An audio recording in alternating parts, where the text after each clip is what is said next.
very, very, very conspicuous in violating the rights. Following the crisis rocking different communities in 25 local government areas of Delta State, Governor Ifeanyi Okowa has signed a new law to checkmate the activities of community development associations in the state. Attorney General and Commissioner of Justice Isaiah Bozimo made this statement while addressing newsmen in Asaba, the state capital.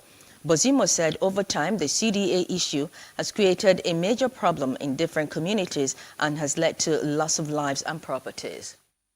To ensure that there is no disagreement or factionalization within a particular community development association. Speaking of factionalization, the law also now penalizes and criminalizes any factionalization. So it is now illegal to have a faction operating. So once the CDA submits its constitution, it submits the officers that constitute that association. Before it graduates into a dispute, we expect them to come to us and say, we're having this difference, please mediate between us. Boys must be slow to answer and fast to listen, as it is the only way to pay close attention in class. Well, this was the submission of the wife of the Lagos State Governor, Dr. Ibijoke Sanwo-Olu, while addressing students at the closing ceremony of the 3-day Boy Initiative workshop held at Badore in Lagos. Our correspondent Love Ikuku-Oyedeku tells us more in this report.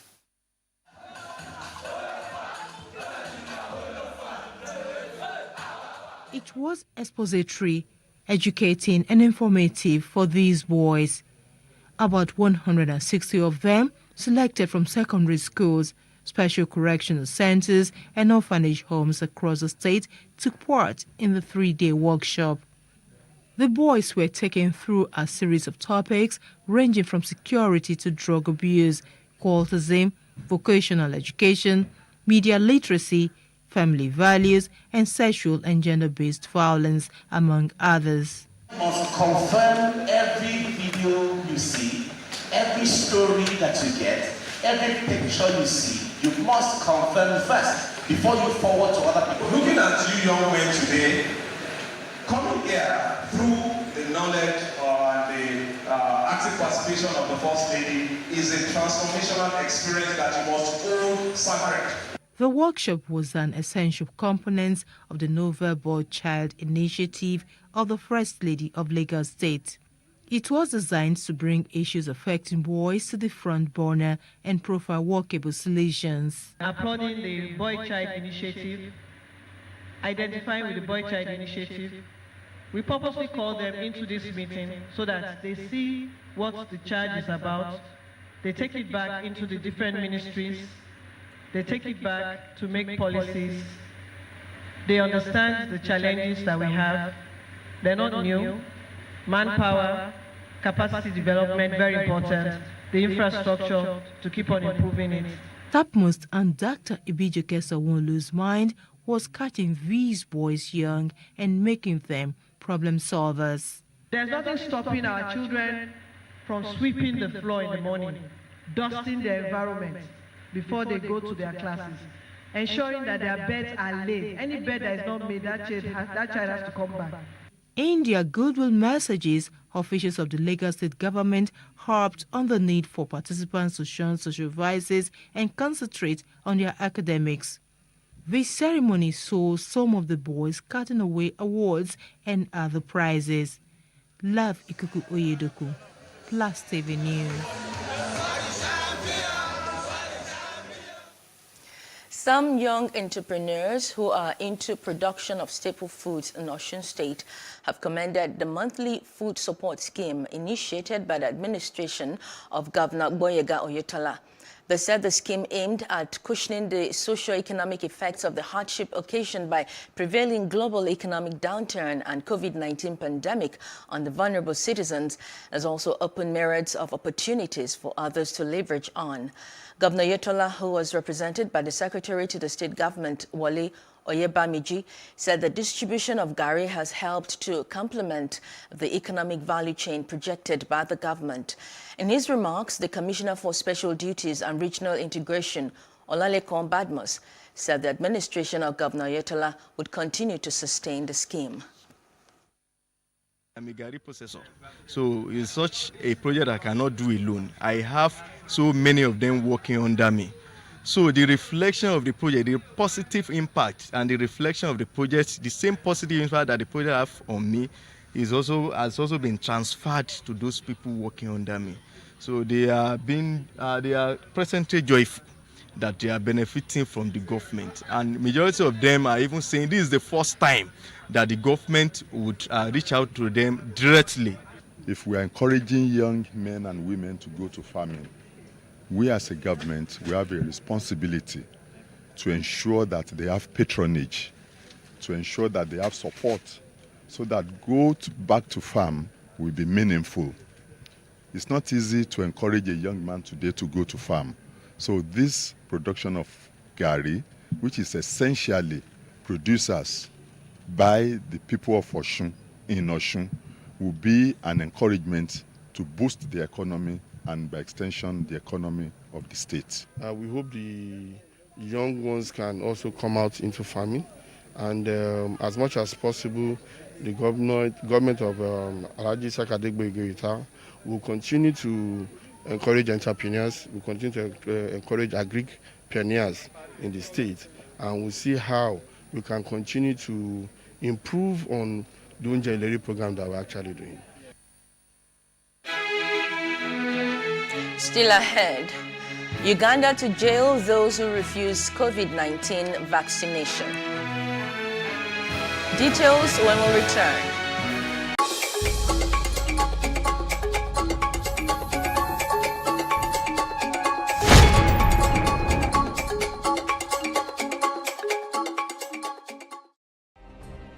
Nigeria's Niger Delta region, from where the black gold fuels Africa's largest economy, where the lines between wealth and poverty has never been thinner. Conflicts, poverty, insecurity, and environmental challenges daily confront the region. How can the Niger Delta story be changed for the better? Join Mamude Akuga at 9 p.m. every Friday evening on PlusTvAfrica as he probes deep in search of solutions. Inside the Niger Delta with Mamude Akuga, the authentic voice of Nigeria's oil-rich region.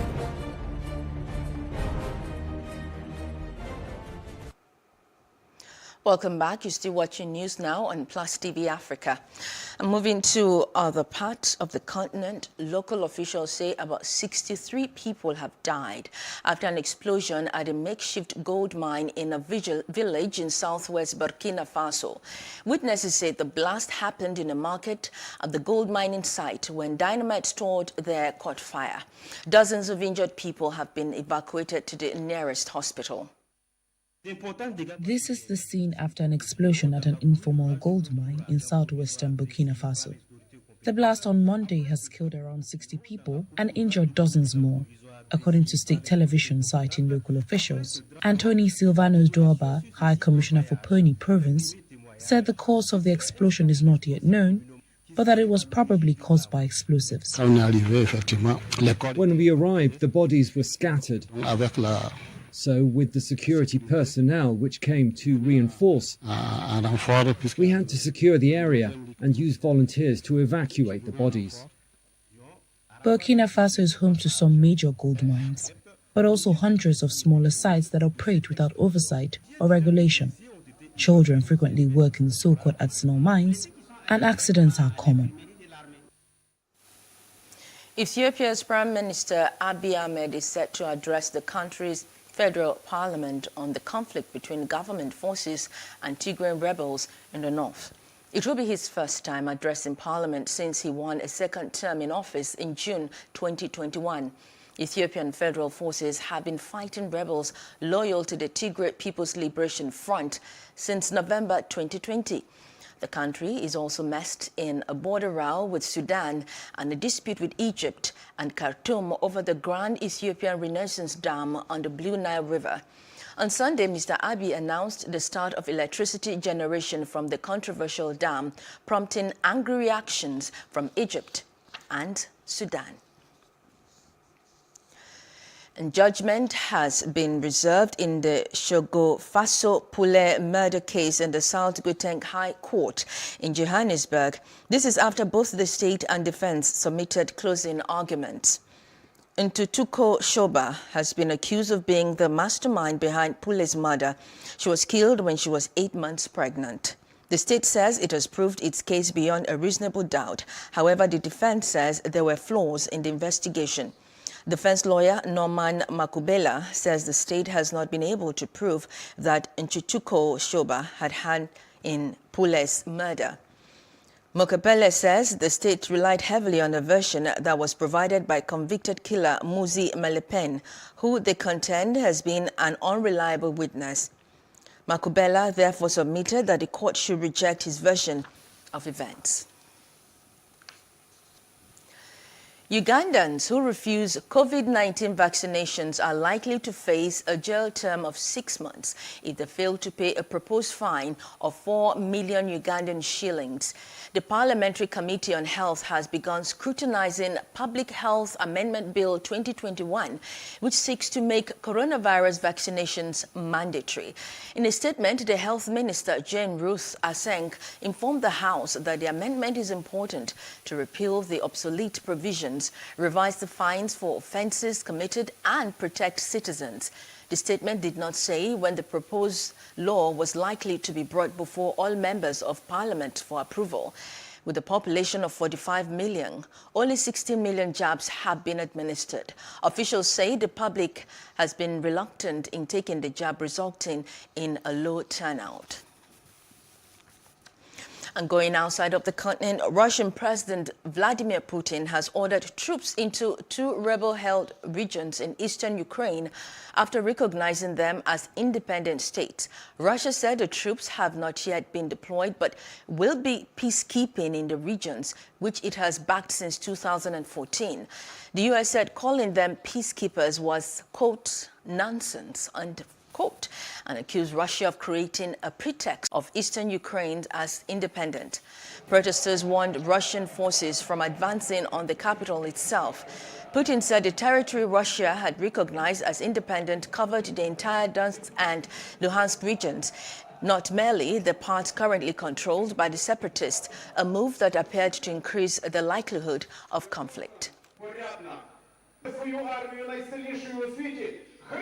This is not the first time Russia entered in Ukraine, and actually we have a war with Russia around 8 years, and our soldiers are still dying on the front line, and we remember Crimea, we still remember Donbass and Lugansk, and we will not allow Putin or his forces and Russian government to oppress Ukraine and escalate this armed conflict. Yeah, people feel frustrated, but we understand. We believe in our army, we believe in our volunteers, and we will do what can we do in all manifestations, both diplomatically, internationally, on the front lines to protect our country, because we live here and we will stay here no matter what. We are young and we would like to live in Ukraine and be here no matter what. It's my country and Ukrainians will resist. The things which Putin has told yesterday are just awful, and we came here to show them that we will resist. We will fight for our country, for our land, and no one will stop us. And if they will try to come here, they will be in hell. NATO Secretary General Jens Stoltenberg says Russia has not stopped planning for a full-scale invasion of Ukraine since recognizing the independence of separatist enclaves. Stoltenberg condemned Russian President Vladimir Putin's decision to recognize the independence of Ukraine's breakaway Donetsk and Luhansk region, calling it a flagrant violation of international law. The comments came as the European Union is close to agreeing sanctions on Russia that will put politicians and officials on blacklists, ban trading in Russian state bonds, and target imports and exports with separatist entities. Every indication is that Russia continues to plan for a full-scale attack on Ukraine. We see the ongoing military build-up. They promised to step back, but they had continued to step up. We see that more and more of the forces are moving out of the camps and are in combat formations and ready to strike. We condemn Moscow's decision to recognize the self-proclaimed Donetsk People's Republic and Luhansk People's Republic. We also condemn the further Russian incursion into Ukraine. Moscow has now moved from covert attempts to destabilize Ukraine to overt military action. And Britain has slammed sanctions on 5 Russian banks and 3 men, including Gennady Timchenko, who have close links to Vladimir Putin after the Kremlin chief ordered the deployment of troops to 2 breakaway regions in eastern Ukraine. British Prime Minister Boris Johnson said the Kremlin was laying the ground for a full-scale invasion of Ukraine and that the world should now brace for the next stage of Putin's plan. The UK is sanctioning the following 5 Russian banks: Rossiya, IS Bank, General Bank, Promzyaz Bank, and the Black Sea Bank. And we are sanctioning 3 very high net worth individuals: Gennady Timchenko, Boris Rottenberg, and Igor Rottenberg. Any assets they hold in the UK will be frozen. The individuals concerned will be banned from travelling here. And we will prohibit all UK individuals and entities from having any dealings with them. This is the first tranche, the first barrage of what we are prepared to do. And we hold further sanctions at readiness to be deployed alongside the United States and the European Union if the situation escalates still further. What an appalling result for President Putin, Mr. Speaker. I hope that he steps back from the brink and does not conduct a full invasion. But in the meantime, Mr. Speaker, we must implement the tough package that we put forward, and we will continue to offer the Ukrainian people all the support that we can. The U.S. Supreme Court has brought a formal end to former President Donald Trump's request to block the release of White House records. The records were sought by the Democratic-led congressional panel investigating last year's deadly attack on the Capitol by a mob of his supporters. The court's decision to formally reject Trump's appeal follows its January 19th order that led to the documents being handed over to the House of Representatives Investigative Committee by the federal agency that stores government and historical records. The U.S. Court of Appeals for the District of Columbia Circuit on December 9th upheld a lower court ruling that Trump had no basis to challenge President Joe Biden's decision to allow the records to be handed over to the House of Representatives Select Committee. Trump then appealed to the Supreme Court. Trump and his allies had waged an ongoing legal battle with the House Select Committee seeking to block access to documents and witnesses. Up next, CBN e-invoice policy causes strike in Nigerian ports. Well, that's in business news after this short break.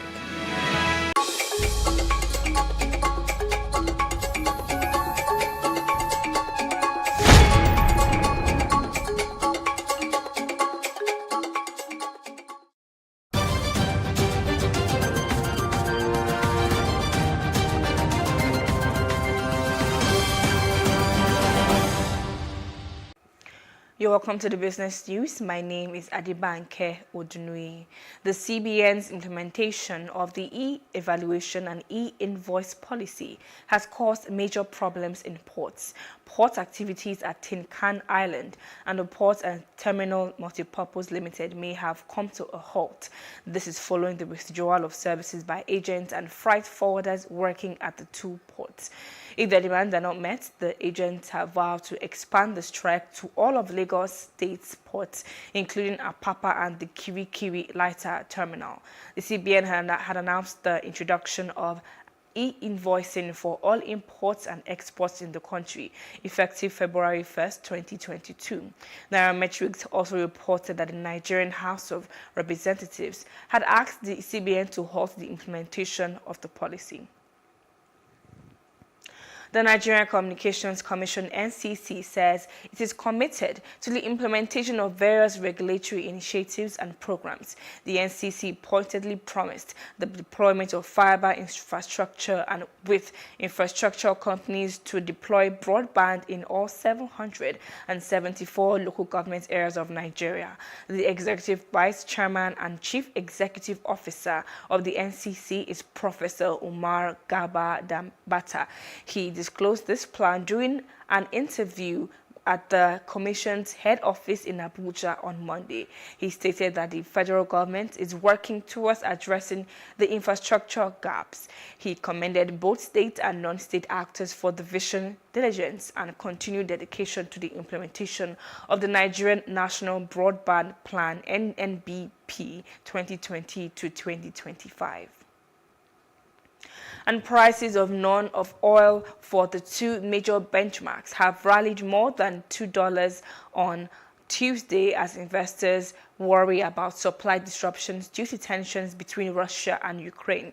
The tension between the two nations escalated after Moscow ordered troops into two breakaway regions in eastern Ukraine. Russia's new stance has gotten international condemnation. U.S. officials said Washington, in coordination with allies, is planning to announce new sanctions on Russia, the world's second largest oil producer. U.S. President Joe Biden has issued an executive order to halt U.S. business activity in the breakaway regions and ban the import of all goods from those areas. The World Bank is set to release the second and final tranche of the $750 million State Fiscal Transparency, Accountability and Sustainability Program grant to state governments. As expected, the state governments are pitching how well they have utilized the first tranche of grant they received in order to qualify for the second.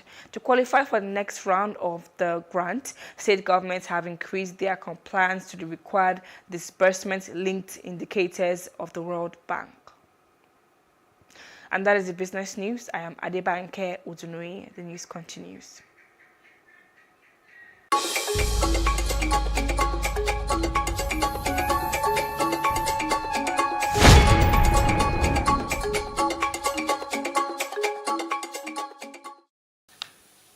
Well, thank you, Adebanke. And the very best in sports is next.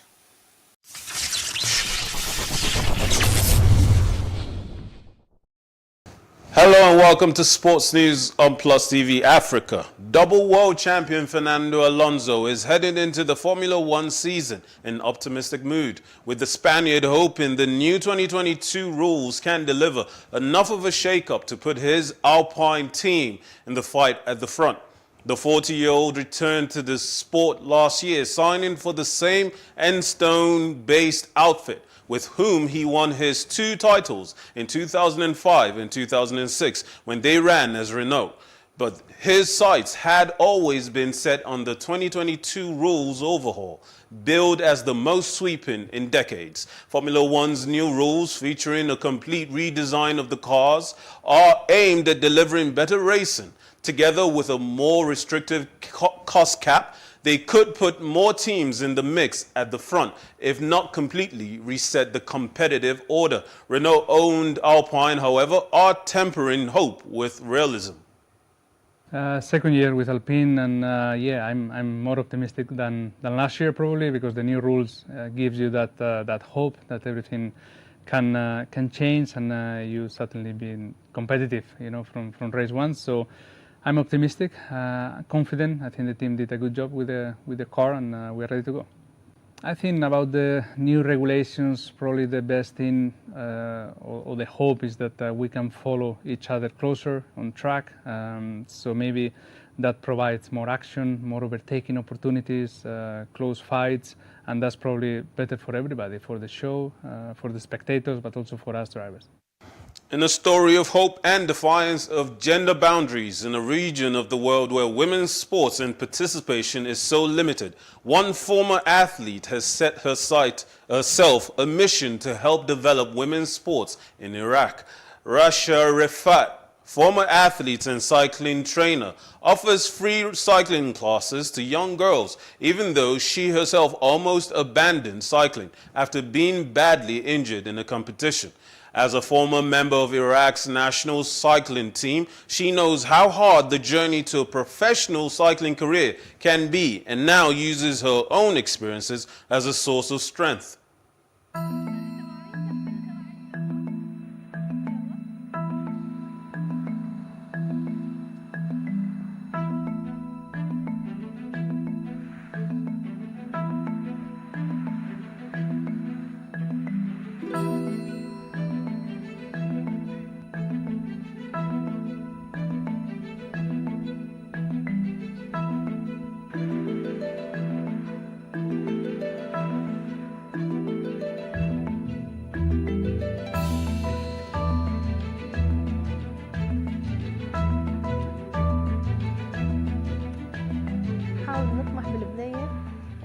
تشترك بالبطولات الداخلية والخارجية بدون خجل وبدون مثلا خوف وبدون مثلا يعني مستحى. هاي احنا ضروري نكسر هذا الحاجز للفتيات حتى نقدر ننافس بيهم دوليا. And in tennis, Andy Murray came from a set down to beat Christopher O'Connell and moved through to the second round at the Dubai Tennis Championships. O'Connell, who reached the third round at the Australian Open, won the first set 7-6 before two breaks of serve in the second for Murray forced a decider. A crucial break in the 12th game secured the victory for Murray 6-7, 6-3, 7-5. Who faces either Yannick Sinner or Alejandro Davidovic for Kina in round 2.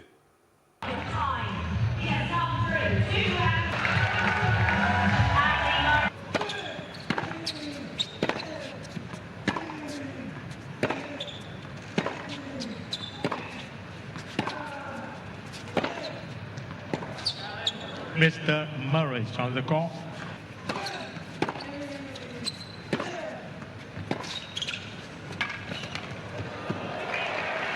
Game O'Connell.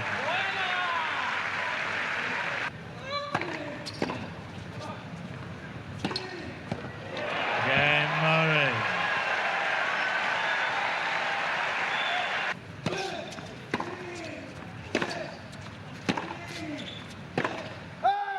Game segment Murray. 2 sets to 1, 6-7, 6-2, 7-5. And that's all the sports news we have for you for now. Join us next time. My name is Mikhail Tinubu. Have a good night.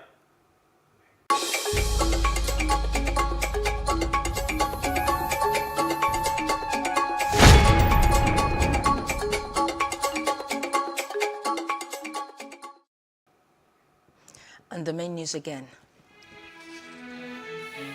APC governors have met with Buhari and agreed to swap offices between North and South in zoning formula.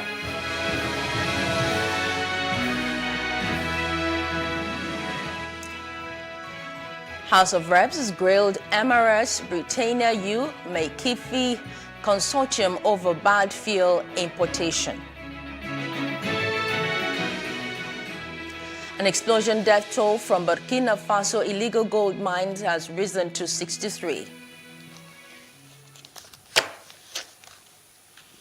Well, that's the news now. For more stories, please follow us at PlusTvAfrica on Facebook, Twitter, and Instagram. And do subscribe to our YouTube channel at PlusTvAfrica and PlusTvAfrica Lifestyle. I am Maureen Menonwe Zigwe. Thanks for watching.